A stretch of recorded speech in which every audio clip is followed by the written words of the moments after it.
My ex sued me for child support for a kid that isn't mine until the DNA test destroyed her in court. Rachel and I dated for 3 years. Ended things mutually when she got a job offer in Denver, and I was starting my electrician apprenticeship in Ohio. No drama, no hard feelings. We even stayed friends on social media, with occasional happy birthday texts. 4 years later, completely out of nowhere, I got served papers at work, child support lawsuit. Rachel was claiming I owed 3 years of back support for a daughter named Lily, $1,800 a month plus medical expenses. Total, $87,000. I hadn't seen Rachel in 4 years. The math literally didn't work, but her filing claimed we'd had a one-night thing when she was visiting Ohio for a conference.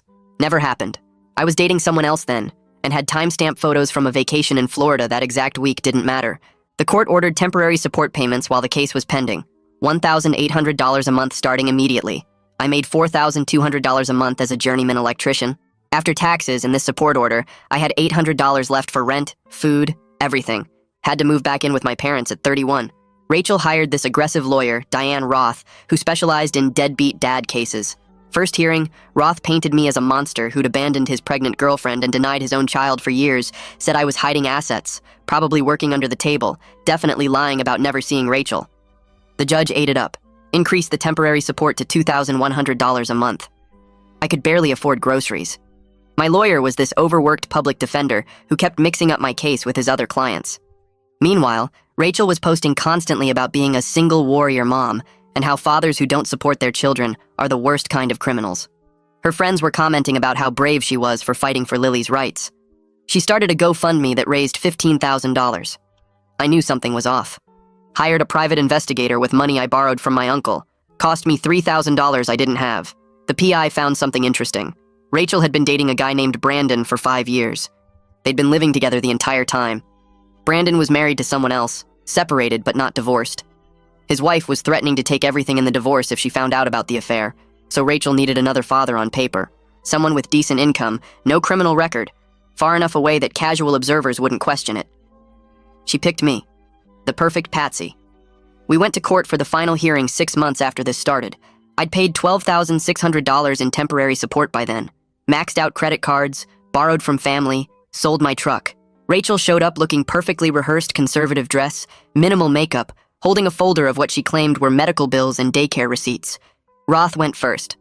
Presented a whole timeline of my supposed relationship with Rachel. Text messages I'd never sent. Emails from accounts I didn't have. Even had a witness, Rachel's friend Melissa, who swore she'd seen us together that weekend. All fabricated but convincing.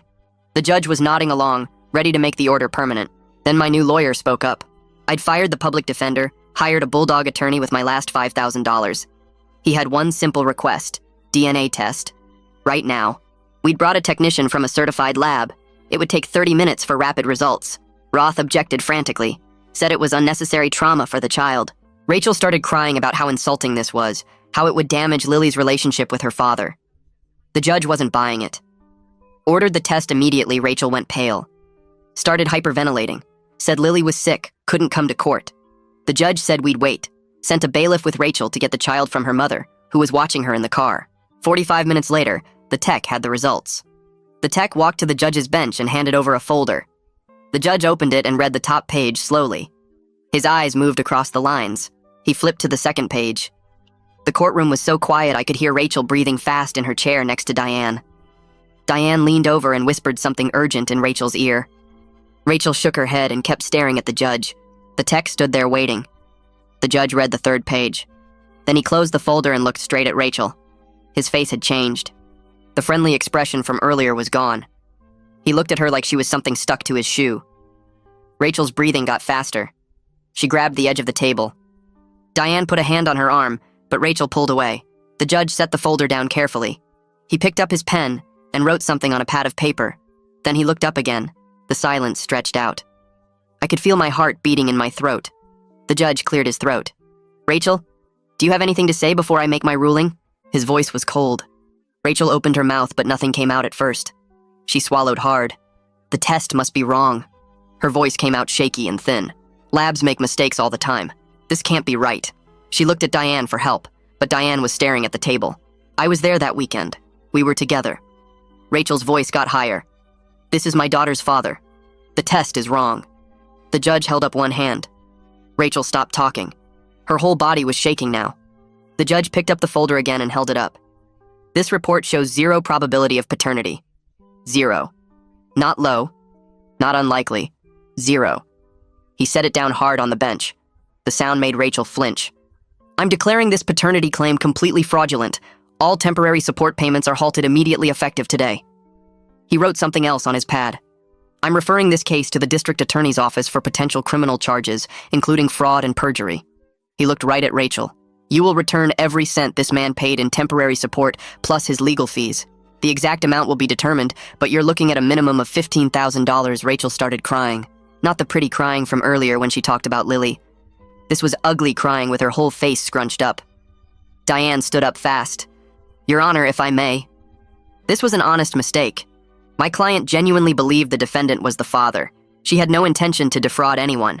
The judge looked at Diane like she'd just told him the sky was green. An honest mistake? He opened a different folder on his bench. Your client presented fabricated text messages, fabricated emails, a witness who committed perjury. He looked down at his notes. And the timing is quite convenient given that the actual father is married to someone else who's threatening to take everything in a divorce. He closed the folder. This wasn't a mistake. This was calculated fraud. Rachel made a choking sound. She doubled over in her chair. I needed someone on paper. The words came out between sobs. Brandon couldn't acknowledge her. His wife would take everything. I didn't know what else to do. She was crying so hard she could barely talk. I was desperate. Lily needed a father on the birth certificate. Someone with a job and no record. I thought you wouldn't mind because we used to be together. Her voice got higher and thinner. I didn't think you'd fight it. Most guys just pay. I watched her fall apart and felt nothing. No sympathy, no satisfaction, just empty. 6 months of hell because she thought I wouldn't fight back. The judge was writing furiously on his pad. Rachel kept sobbing. Diane tried to get her to stop talking, but Rachel wasn't listening anymore. She was having some kind of breakdown right there in court. Her breathing came in short gasps. Her face turned red. She grabbed at her chest. The bailiff moved toward her. Diane stood up and tried to help Rachel stand, but Rachel's legs wouldn't hold her. The bailiff got on one side and Diane got on the other. They basically carried her toward the door. Rachel's mother rushed in from the hallway where she'd been waiting with Lily. She took one look at Rachel and then glared at me. Her face was full of hate like I'd done something wrong, like I was the bad guy in this situation. She followed the bailiff and Diane out with Lily on her hip. The little girl was crying because everyone else was upset. The courtroom doors closed behind them. Mitchell stood up next to me. He reached over and shook my hand hard. His grip was firm and steady. That's the most clear-cut fraud case I've seen in 20 years of practice. His voice was low, so only I could hear. We're going to get every penny back plus damages for emotional distress and lost wages. I'm drafting the motions tonight. The judge was still writing. Mitchell gathered his papers and put them in his briefcase. Come on, let's get out of here before the media shows up. I stood up on shaky legs. My whole body felt weird. Light. Like I might float away if I wasn't careful. We walked out of the courtroom together. The hallway was empty except for a few people waiting for other cases. Mitchell stopped at the elevator. You did good. You fought smart. A lot of guys in your situation would have given up or done something stupid. You hired a PI. You hired me. You demanded proof. That took guts. The elevator arrived and we got in. I still couldn't really process what had just happened. 6 months of crushing weight was suddenly gone. Just like that. One DNA test, and it was over. I walked out of the courthouse into bright afternoon sun. My eyes took a second to adjust. My parents were waiting by their car in the parking lot. Mom saw me first. Her face broke into a huge smile. She ran over and wrapped her arms around me. She didn't say anything, just held on tight. I hugged her back. Dad came over and put his hand on my shoulder. I knew it. He kept saying it. I knew it. I knew it. His voice was thick. I knew you were telling the truth. Mom finally let go and wiped her eyes. She was crying but smiling at the same time. Let's go home. Dad drove. I sat in the back seat like I was a kid again. Nobody talked much. Mom kept turning around to look at me like she had to make sure I was really there. When we got to their house, I went straight to my room. My childhood bedroom with the same posters on the walls from high school, the same small bed. I lay down and stared at the ceiling. Tomorrow I could start looking at apartments again. Start rebuilding my savings. Get my life back. Tonight, I just needed to sleep. For the first time in 6 months, I wasn't worried about money or court or everyone thinking I was a deadbeat. I closed my eyes and was out in minutes. The next morning, I got to work early. My supervisor, Rick, pulled me aside before I even clocked in. Hey, can I talk to you for a minute? We went into his office. He closed the door and sat on the edge of his desk. I heard what happened. The court thing. His face was serious. I want to apologize for how some of the guys treated you when you first got served. We all assumed the worst, and that wasn't fair. I nodded but didn't say anything. Rick continued. Everyone feels terrible about it.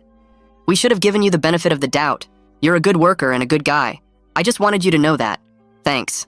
My voice came out rough. I appreciate that. Rick stood up and opened the door. All right, get out there. We've got that commercial job on 5th Street today. I walked out to the truck feeling lighter than I had in months. The other guys on the crew were already loading equipment. A couple of them nodded at me. One guy named Steve came over. Hey man, glad that's over. Sorry we were dicks about it. No problem.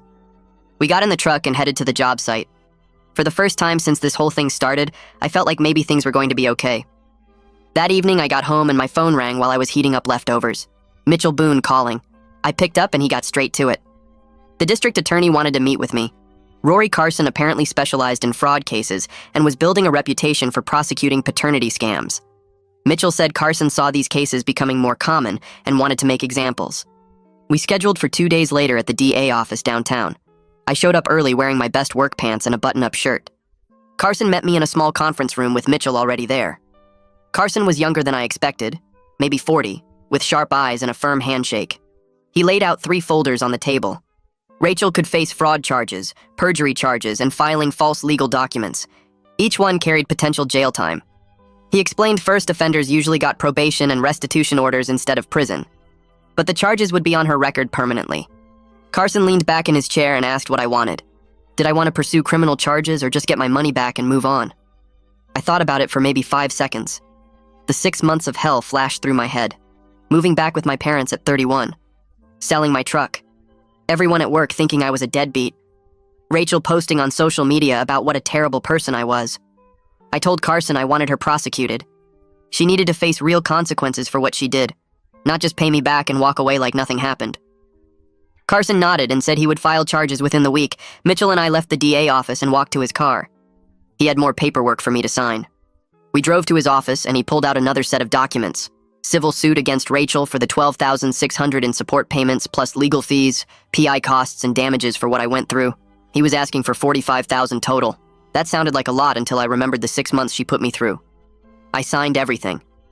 Mitchell also prepared a separate complaint against Diane Roth to file with the State Bar Association. He said it was a long shot, but worth trying.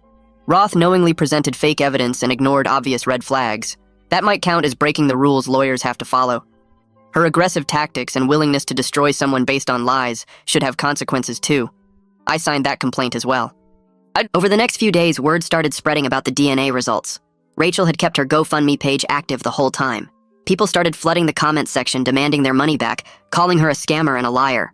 Someone posted a link to the court records showing the DNA test results. The comments got worse. People tagged the GoFundMe platform asking why they were hosting a fraud campaign. Within a week, the platform shut down Rachel's page and froze the remaining funds. I heard through Mitchell that Rachel was panicking about having to return the $15,000. Meanwhile, DA Carson contacted Melissa Perkins to ask about her testimony. Melissa suddenly developed amnesia about the whole thing. She claimed Rachel told her exactly what to say on the stand, that she did not realize lying under oath was such a serious crime. She was trying to save herself by throwing Rachel under the bus. Carson told Mitchell that Melissa would probably face perjury charges too, but he would offer her a deal if she testified against Rachel.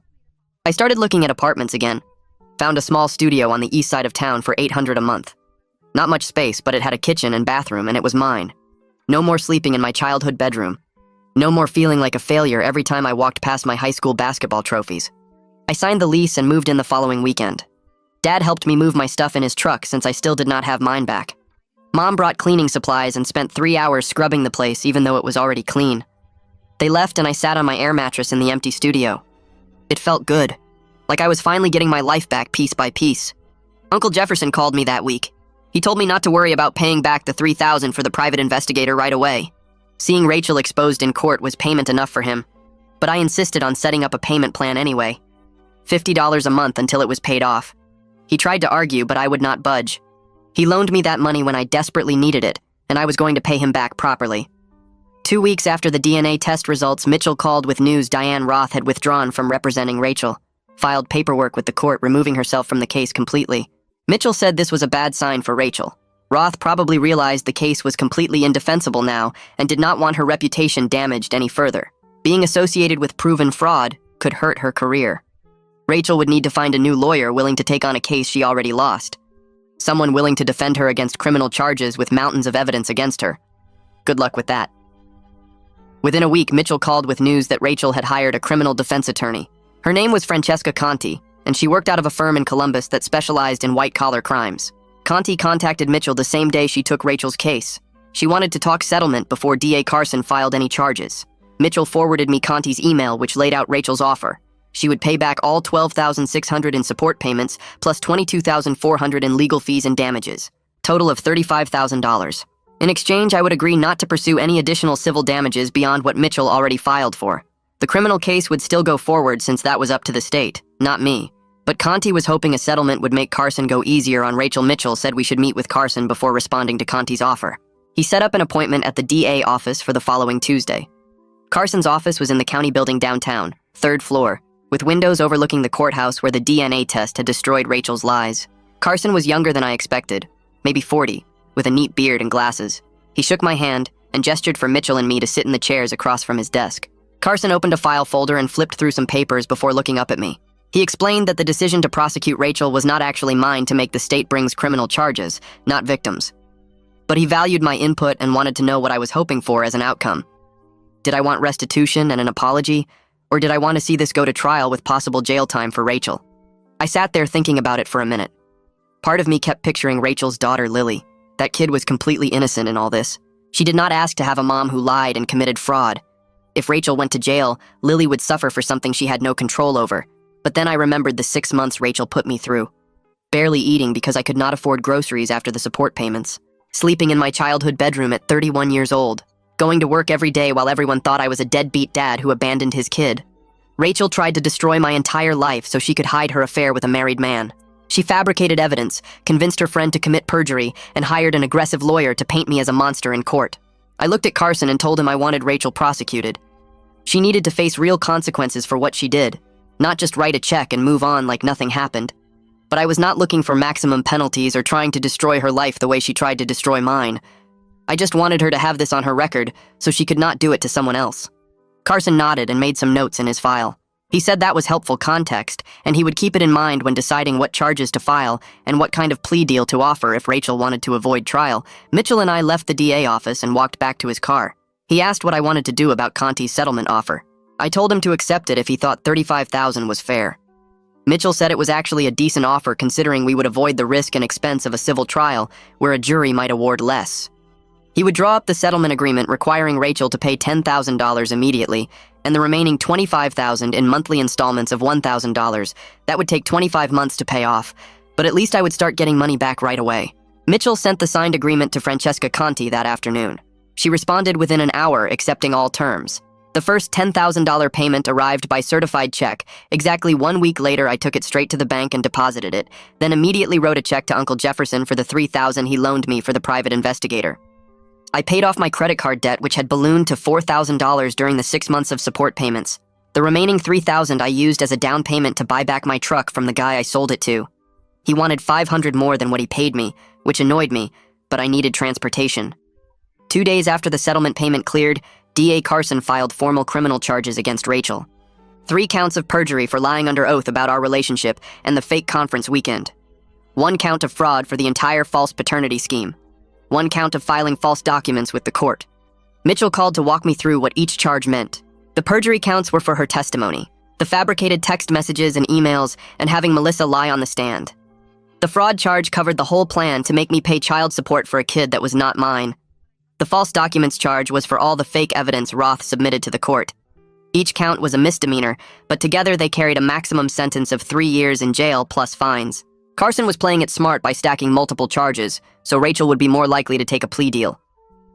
Around the same time, the State Bar Association opened an investigation into Diane Roth's conduct during my case. Mitchell said they were interviewing everyone involved, including the judge, who seemed pretty angry about being deceived by Roth's fabricated evidence. The Bar Association moved slowly, but Mitchell had heard through other attorneys that they were taking the investigation seriously. Roth could face suspension or even disbarment if they found she knowingly presented false evidence or failed to verify her client's claims. Rachel's arraignment happened 3 weeks after Carson filed charges. Mitchell went with me to watch from the gallery. Rachel showed up in a conservative navy dress with her hair pulled back, trying to look respectable. Francesca Conti stood next to her at the defense table looking calm and professional. The judge read the charges and asked how Rachel pleaded. Conti spoke up and entered a plea of not guilty on Rachel's behalf. Then Conti immediately launched into arguing for a plea deal. She said Rachel was a single mother with no prior criminal record who made a terrible mistake out of desperation. Carson stood up and made his counteroffer.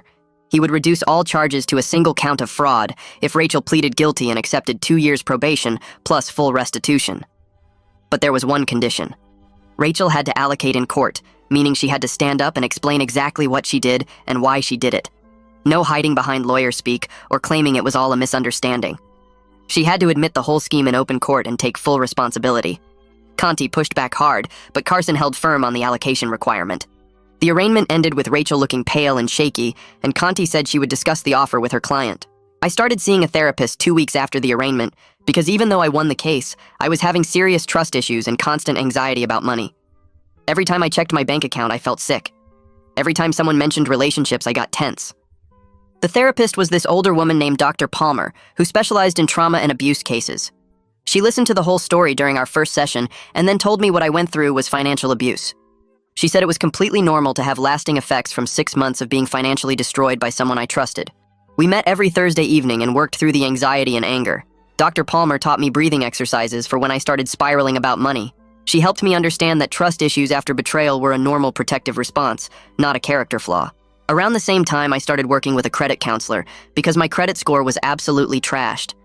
I had maxed out 3 credit cards during the support payment period and missed payments on 2 of them when I literally did not have enough money left after the court order. My score had dropped from 720 to 580 in 6 months. The credit counselor was this no-nonsense guy who laid out exactly how bad the damage was and what it would take to fix it. He said recovery would take at least 2 years of consistent on-time payments and slowly paying down the balances. He helped me set up a payment plan and showed me how to budget properly so I would never miss another payment. It felt overwhelming, but also good to have a concrete plan instead of just panicking every time I thought about my ruined credit. 3 months after the DNA results came back, Francesca called Mitchell to say Rachel was accepting the plea deal. She could not risk going to trial where she might actually end up in jail if a jury convicted her on all charges. The sentencing hearing got scheduled for 2 weeks later. Mitchell called me the night before to prepare me for what would happen. He said Rachel would have to stand up in open court and explain her entire scheme in detail as part of the allocation requirement. Carson was not letting her off easy. The sentencing hearing was in the same courtroom where the DNA test destroyed her case. I sat in the gallery with Mitchell while Rachel stood at the defense table with Francesca. The judge was different this time, an older man named Judge Anderson, who had a reputation for being tough on fraud cases. Carson went first and laid out the charges Rachel was pleading guilty to and the recommended sentence. 2 years probation, 200 hours of community service, and continuation of the restitution payments she already agreed to in the civil settlement. Then Judge Anderson looked directly at Rachel and told her to explain what she did and why she did it. Rachel stood up, and her voice was shaking so badly I could barely hear her at first. She admitted she fabricated everything about me being Lily's father. She said Brandon could not acknowledge Lily because of his divorce situation, and she panicked about being a single mother with no support. She chose me because I had stable income and lived far away, so no one would question it. She admitted to creating fake text messages and emails. She admitted to having Melissa lie under oath. She said she knew it was wrong but felt desperate and did not think about the damage she would cause me. The whole time she talked, I just sat there feeling cold and angry. She kept trying to make it sound like she had no choice, like circumstances forced her into fraud. Judge Anderson was not buying it. When Rachel finished, he looked at her with obvious disgust and said she did not just commit fraud. He said she tried to destroy an innocent person's life for her own convenience. He went through everything I lost because of her lies. My apartment, my truck, my savings, my credit score, 6 months of barely surviving. He said the only reason she was not going to jail was because Lily needed her mother. But if she violated probation even once, she would serve the maximum sentence. Rachel started crying, but Judge Anderson just moved on to formally sentencing her. 2 years probation, 200 hours community service, restitution payments continuing as agreed. He also ordered her to have no contact with me whatsoever, except through attorneys regarding the restitution payments. The whole thing took maybe 30 minutes, and then it was over. Rachel left with Francesca, and I walked out with Mitchell feeling like something finally closed. What pissed me off was that Brandon never appeared in court or got charged with anything. He was the reason this whole mess happened. If he had just acknowledged his own daughter from the start, Rachel never would have targeted me, but he got to hide behind his separation and pretend he did not exist while I fought for my life in court. Mitchell said there was no legal basis to charge Brandon since he did not participate in the fraud directly, but it still felt wrong that he faced zero consequences. About a week after the sentencing, Solomon called me with interesting news. He said Brandon's wife Eleanor discovered the affair anyway and took him to the cleaners in divorce court. Apparently, Eleanor's lawyer found out about Lily during discovery and used it to prove Brandon was hiding assets and income. Eleanor got the house, most of their savings, and Brandon was now paying child support for Lily directly. Solomon said Eleanor's attorney was ruthless, and Brandon walked away from the divorce with almost nothing. It did not make up for him dodging criminal charges, but at least he faced some kind of consequences. 2 weeks after Rachel's sentencing, Carson's office filed perjury charges against Melissa for her false testimony about seeing me with Rachel that weekend. Melissa took a plea deal immediately, probably after seeing what happened to Rachel. She got probation and had to write me a formal apology letter as part of her sentence. The letter arrived on a Tuesday, and I opened it expecting something genuine. Instead, it was this hollow, clearly lawyer-written thing about how she made a mistake and hoped I could move forward. She never actually said she was sorry for lying under oath to destroy my life. She just said she regretted her involvement in the situation. I threw the letter away and never responded because she did not deserve my forgiveness. Around the same time, Mitchell called with news about Diane. The State Bar Association suspended her license for 6 months for ethical violations. Mitchell said it was a significant penalty because most lawyers never face suspension. The bar found that Diane failed to properly verify Rachel's claims and presented evidence she should have known was fabricated. Mitchell said the suspension would seriously damage her reputation and practice. Lawyers who get suspended usually lose most of their clients and struggle to rebuild their careers. I felt zero sympathy for her. She made her money painting innocent people as deadbeats and did not care about the truth. With some of the restitution money coming in monthly, I finally had enough saved to get my truck back. I tracked down the guy I sold it to and offered to buy it back. He wanted $500 more than what he paid me, which annoyed me, but I needed my independence back. I was tired of relying on my parents for rides or borrowing their car.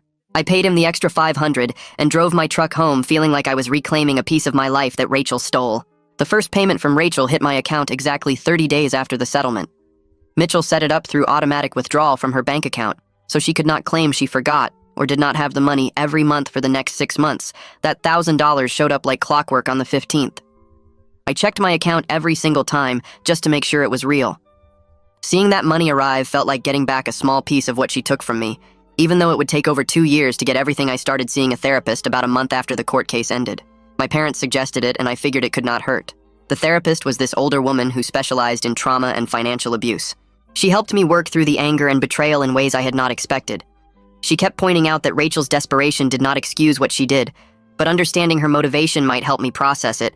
I was not sure I agreed with that logic because desperation does not justify destroying someone's life. But the sessions did help me feel less angry all the time.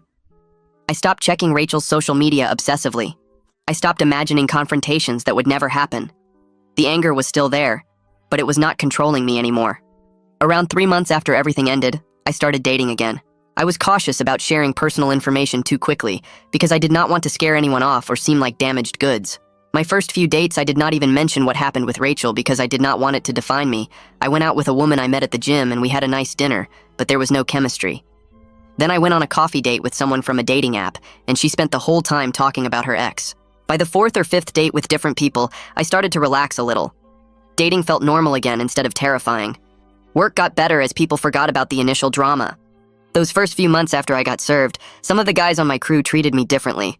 They did not say anything directly, but I could tell they thought I was a deadbeat dad. After the DNA test results came out, most of them apologized or at least stopped acting weird around me. I got assigned to better job sites with more complex electrical work. My supervisor called me into his office one day and said he was recommending me for a raise. He told me my work ethic never wavered even during the worst of the legal battle, and that showed real character.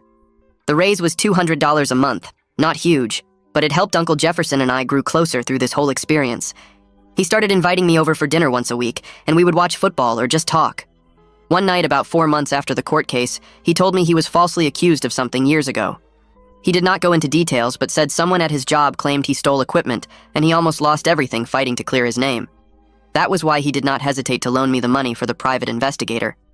He said he knew how important it was to fight back when someone tries to destroy your reputation with lies. Hearing that made me understand why he believed me so completely when everyone else had doubts. 8 months after the DNA test, I was feeling stable again for the first time in over a year. I had my own place, a small 1-bedroom apartment that was not fancy but was mine. I had my truck back. My debt was manageable and getting smaller every month. I was rebuilding my savings account with the restitution payments and the raise from work. My credit score was still terrible, but the credit counselor said I was on the right track. I could buy groceries without checking my bank account first. I could go out with friends without panicking about money. Life felt normal again in a way it had not, since the day I got served papers at work. Mitchell sent me a final bill marked paid in full about a week after that 8-month mark. Included with the bill was a handwritten note on his law firm letterhead saying he was proud of how I handled everything. He wrote that most people in my situation give up because fighting seems too hard or too expensive. But I fought smart and won. He said cases like mine reminded him why he became a lawyer in the first place. I kept that note in my desk drawer because some days I still needed to remember that fighting back was worth it. I ran into Rachel's mother at the grocery store on a random Tuesday afternoon.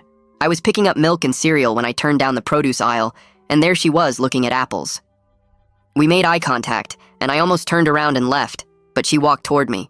She actually apologized to me right there between the apples and the oranges. She said she believed Rachel's lies and felt terrible about the things she said and thought about me. She told me she called me horrible names to her friends and family. She said she was ashamed of herself for not questioning Rachel's story more carefully.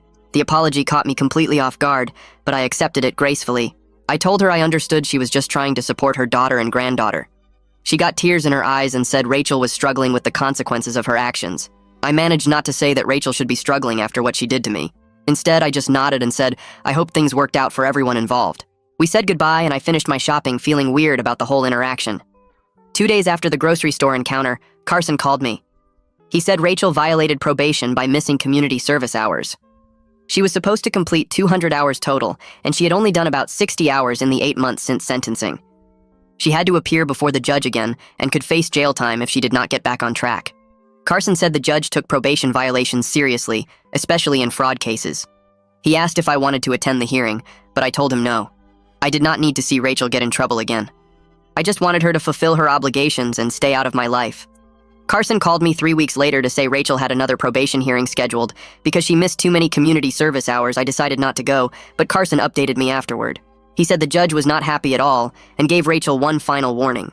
The judge told her straight up that if she missed any more hours or violated probation again, she would serve the maximum jail sentence with no exceptions. Carson said Rachel looked scared out of her mind and kept promising she would comply with everything from now on. She apologized to the judge and said she had been struggling, but would get back on track immediately. 2 weeks after that hearing, my supervisor called me into his office at work. I thought maybe I messed something up on a job site, but he was smiling when I walked in. He told me the company was promoting me to lead electrician starting next month. The position came with an $800 monthly raise plus better benefits. I just sat there for a second trying to process it, because $800 felt like winning the lottery after everything I went through. My supervisor said I earned it through consistent hard work and staying professional even when my personal life was falling apart. He said that kind of character was exactly what they wanted in leadership positions. I thanked him and walked out of his office feeling like maybe the universe was finally balancing things out. The extra money meant I could pay down my debt faster and actually start saving again instead of just surviving paycheck to paycheck. My credit counselor appointment the next week brought more good news. She pulled my credit report and showed me the score had gone up 40 points in the last 3 months. I was making every payment on time, and my credit card balances were dropping steadily. She said if I kept this up, I would have good credit again within 18 months. That timeline sounded forever away, but also gave me hope that I could actually recover from the financial damage Rachel caused. The counselor helped me set up a detailed payment plan that would have all my cards paid off in 14 months using the extra money from my promotion. I left her office with actual goals instead of just trying to keep my head above water. Summer rolled around and my friend threw a barbecue at his place. I almost didn't go because I was tired from work, but figured I should try to have some kind of social life again. That's where I met Alex Mendez. We started talking by the grill about random stuff like music and places we wanted to travel someday. Alex was funny and easy to talk to, and we ended up hanging out the whole afternoon. We exchanged numbers before I left and started texting over the next few days. We went on our first date to a Mexican restaurant and then caught a movie. Second date was mini golf where Alex destroyed me by 12 strokes. By the third date, I knew I liked this person enough that I needed to be honest about what happened with Rachel. We were having coffee at this place downtown when I just came out with it. I told Alex the whole story about the fake paternity suit and the court battle and how it destroyed my finances and trust in people. I figured if it scared them off, better to know now before I got more attached. Alex listened to everything without interrupting and then shared something I wasn't expecting. Their ex had tried something similar with a fake pregnancy scare to trap them in the relationship. Alex said they understood exactly how it felt to have someone manipulate you like that and use the legal system as a weapon. We spent the rest of the date talking about our experiences with toxic people and how we were both cautious now, but still wanted to trust someone again. It felt good to be with someone who actually got it, instead of judging me or thinking I must have done something to deserve what Rachel did. Things with Alex moved forward slowly over the next several months. We took our time getting to know each other without rushing into anything serious. Around the 1-year mark after the DNA test, Mitchell sent me an email update about Rachel. She had finally completed all 200 hours of her community service and was current on her restitution payments. She had paid $22,000 of the $35,000 she owed me. Mitchell said she was being compliant with everything and would likely finish probation without any more issues. That money coming in every month was rebuilding my savings account and letting me actually plan for the future instead of just surviving. I decided to use some of it to take Alex on a weekend trip to Columbus. We stayed at a nice hotel downtown and went to museums and restaurants without me stressing about money even once. That trip felt like a huge victory because a year earlier, I was eating ramen in my parents' house and wondering if I would ever feel normal again. Now I was on vacation with someone I cared about and not panicking every time I checked my bank account. We had an amazing weekend and I realized I was actually happy for the first time since this whole nightmare started. Thanksgiving came around, and Jefferson invited me to his place for dinner with the whole family. After we ate, he stood up and got everyone's attention. He told the whole family the story of how I fought back against Rachel and won. He said I showed real strength by not giving up even when the system seemed stacked against me and I had nothing left. Everyone raised their glasses and toasted to standing up for yourself and having people who believe in you when things get dark. My aunt said she was proud of me, and my cousin told me he would have given up halfway through. It felt good to have my family acknowledge what I went through, instead of just moving on like it never happened. Jefferson pulled me aside later and said he was glad he could help, and that seeing me rebuild my life made him believe in justice again. A few weeks after Thanksgiving, Solomon Gray called me out of nowhere. We hadn't talked since he finished the investigation over a year ago. He said he heard through the legal community that Diane's law practice was struggling badly after her suspension. Apparently, she lost most of her clients during the 6 months she couldn't practice and never really recovered. Solomon said she was working as a contract attorney now for other firms instead of running her own practice. He thought I would want to know that her career took a serious hit for what she did. I thanked him for the update and felt a small sense of justice knowing she faced real consequences beyond just the suspension. The mailman delivered a letter one afternoon in early December with a return address I didn't recognize. I opened it and saw it was from Brandon. He wrote 3 pages apologizing for his role in what happened with Rachel. He said Eleanor found out about the affair anyway and took everything in the divorce. He was paying child support for Lily now, which is what should have happened from the start. Brandon said he was ashamed of himself for hiding and letting Rachel try to pin everything on me. He wrote that he understood if I never forgave him, but wanted me to know he was sorry and taking responsibility. Now I read the letter twice and then put it in my desk drawer. Part of me appreciated the apology, but another part was still angry that he got to hide while I fought for my life in court. At least Lily had a father supporting her now, even if it took a divorce to make that happen. I crumpled up Brandon's letter and threw it in the trash without writing back. He didn't deserve my forgiveness or even a response after hiding while Rachel tried to destroy my life in court. His apology felt empty because he still tried to make it sound like he was just caught up in Rachel's plan instead of being the whole reason it happened. If he had stepped up from the beginning and acknowledged Lily, none of this would have happened to me. 6 months passed and things with Alex kept getting better. We were sitting on my couch one night watching TV when the topic of living together came up. Alex asked if I had ever thought about it, and I surprised myself by saying yes without any panic or fear. We talked about finding a 2-bedroom place eventually, so we each had our own space but could build something together. The conversation felt natural and easy instead of scary.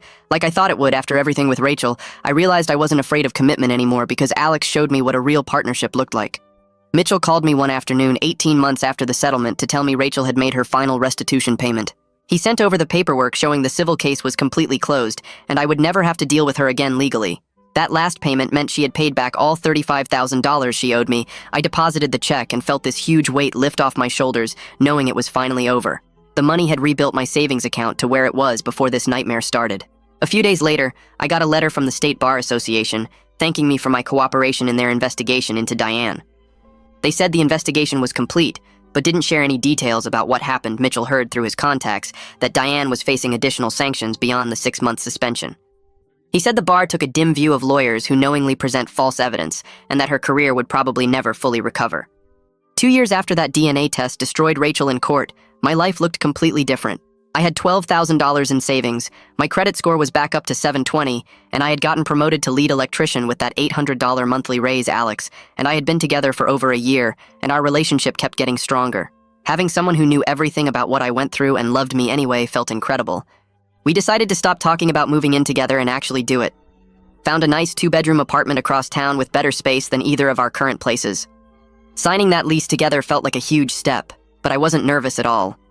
Having a partner who contributed equally to rent and bills and didn't bring any drama into my life felt like winning the lottery after what Rachel put me through. We spent a weekend moving boxes and furniture, and by Sunday night we were unpacked and eating pizza on our new couch. A few weeks after we moved in, I stopped at a gas station to fill up my truck and saw Rachel pumping gas 3 spots over. She recognized me immediately and walked over before I could get back in my truck. She started trying to apologize in person, saying she knew what she did was horrible and she thought about it every day. I cut her off and told her I accepted her restitution payments, and that was all I needed from her. Then I got in my truck and drove away without letting her say anything else. Seeing her in person after 2 years brought back some of the anger, but I didn't let it control me. My parents invited Alex and me over for dinner one Sunday, and after we ate, Dad asked to talk to me outside on the porch. Mom came out too, and they both told me how proud they were of how I handled everything with Rachel. Dad said I could have given up or done something stupid out of anger, but instead I fought back the right way through the legal system. He told me he learned from watching me that you have to stand up for yourself even when the system seems stacked against you. Mom hugged me and said, seeing me rebuild my life and find happiness with Alex showed her I was stronger than she realized. Uncle Jefferson called me a few weeks later and said he wanted to do something special for Alex and me. He paid for us to take a long weekend trip to a cabin in the mountains as a congratulations on surviving gift. We drove up on a Friday afternoon and spent 3 days hiking, reading, and just relaxing without any stress or worry. Sitting on the cabin porch Saturday night looking at the stars, I realized I had finally stopped being angry about what happened. The rage that used to keep me up at night was gone, and I felt peaceful for the first time in years. My boss pulled me into his office one Monday morning and told me the company was opening 2 supervisor positions next year. He said I was considered for one of them because my reliability and leadership during my personal crisis showed them I could handle pressure and responsibility. The supervisor role came with another significant raise and better benefits. He told me to think about whether I wanted to apply and let him know by the end of the month. I told him I wanted to apply and spent the next week working on my application materials. Alex helped me practice interview questions one evening after dinner, and somewhere in the middle of talking about my 5-year career goals, I realized we were naturally including each other in those plans. That weekend, we took a long walk through the park near our apartment, and Alex brought up the idea of getting engaged eventually. Not right away, but maybe in the next year or 2. My first instinct was to feel that old panic, the fear of being trapped or used, but it never came. Instead, I felt this genuine excitement about planning a future with someone who treated me like an equal partner. I told Alex that the whole nightmare with Rachel taught me what real partnership looks like by showing me exactly what it isn't, and we both laughed because it was such a backwards way to learn something important. 3 years after getting served those papers at work, I'm actually thriving in ways I never expected. The supervisor position came through 6 months ago with a salary that lets me save money every month instead of just surviving paycheck to paycheck. Alex and I are talking seriously about buying a house together next year, which feels crazy after I couldn't even afford groceries during the support order period. My credit score hit 780 last month, and I have almost $20,000 in savings that I built back from absolutely nothing. Rachel's fraud could have destroyed my entire life, taken everything I worked for and left me broken and bitter. Instead, it taught me I'm way stronger than I thought, and that fighting for the truth is always worth it, even when the system seems rigged against you and everyone assumes you're guilty. I still get angry sometimes when I think about those 6 months, but mostly I feel grateful that I didn't give up and that I had people who believed in me when it mattered most.